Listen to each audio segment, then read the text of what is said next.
রিপন মিয়া ভাই, আপনার অনেক ভালো ভাবতাম, ভালো মানুষ ভাবতাম, অনেক সাধারণ মানুষ ভাবতাম।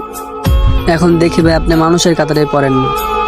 দেখেন ভাই, মানুষের বাবা মা বাইচে থাকেও যদি পরিচয় না দেয় তাহলে ভাই তার ভাই অমানুষ বলে ভাই। যে মা 10 মাস 10 দিন পেট ধারণ করে ভাই জন্ম দিছে, এখন সেই মায়ের বিলে সে চেনে না ভাই।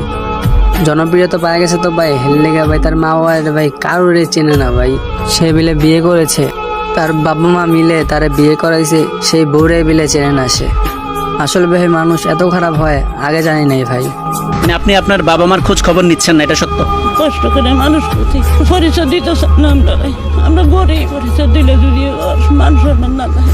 খুব সহজে আপনার পায়া লাইলে ডিমান্ড কম। তার মানে আপনি আপনার ডিমান্ড বাড়ানোর জন্য এটা করছেন? বরণ পোষণ খোঁজ খবর নেন, বিয়ে করি না রে ভাই। সহজ কথা আপনি বুঝেন না কেন, এটাই বাস্তব। I love you. এরপর রিপনের মা অভিযোগ করেন, রাতারাতি জনপ্রিয়তা পেয়ে এখন গরিব বাবা মায়ের পরিচয় দিতেও নাকি লজ্জা পায়। খুব কষ্ট করে মানুষ করছি, তখন পরিচয় দিতে চান না আমরা গরিব, পরিচয় দিলে যদি মান সম্মান না থাকে। ও বাড়ি করছেন, অন্যরা বিল্ডিং করছেন, বিয়ে আমরা করাইছি। বাচ্চা এক ছেলে এক মেয়ে।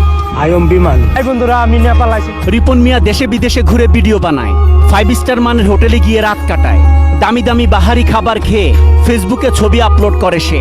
অথচ অন্যের বাড়িতে কাজ করে ছেলেকে লালন পালন করার পরেও বাবা মায়ের খোঁজ নেন না রিপন।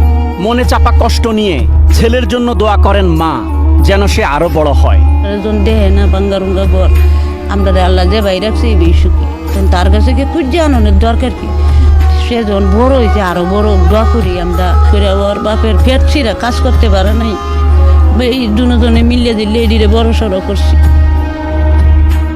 রিপনের বাবা জানান, প্রথমে তার সহযোগিতায় ভিডিও বানাতো রিপন, পরে তাকে বাদ দিয়ে অন্য কারো সাথে ভিডিও বানানোর আক্ষেপে এখন ছেলের ভিডিও দেখেন না তিনি। আপনাদের খোঁজ খবর নেয়? আর পুরো খোঁজ খবর না, বরণ পোষণ খোঁজ খবর নেন, এমন খোঁজ খবর নেই।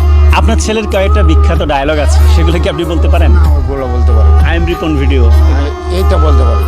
ওহন আর ওর কাছে দেই যায় না, আমার ওই কৈতকটি আমার দাম নাই, ও শিক্ষা নেয় না।